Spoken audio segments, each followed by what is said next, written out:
Here's what you need to know about Indiana's special legislative session. Lawmakers returned to the State House on Monday. Today, Senate Republican leaders announced the details of 3 bills to address abortion access and economic relief for Hoosiers.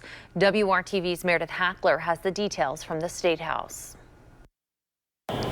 Abortion access in the state of Indiana could look a lot different if Republican senators' draft legislation becomes law. It would ban abortion in virtually all cases, but it does have some exceptions. Those include rape, incest, life of the mother, and if the child can't survive outside of the womb.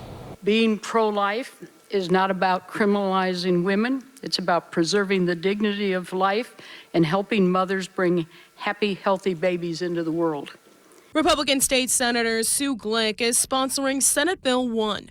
While it does have exceptions in which abortion would still be accessible in Indiana, a signed affidavit would be required in cases of rape.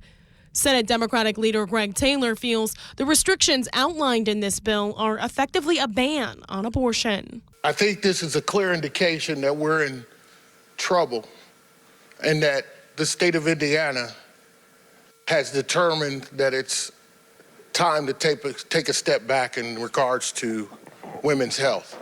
Because of the way Senate Bill 1 is written, Republican senators say they realize there will be a large number of women who need support with their pregnancies, which is why they plan on allocating $45 million in funding for social service agencies and an additional $5 million to increase Indiana adoption tax credits. Senate President Pro Tem Roderick Bray says this will likely just be a start in offering women with unwanted pregnancies more support. We're back in January, and we're going to do a new budget then, so we'll continue to add to it.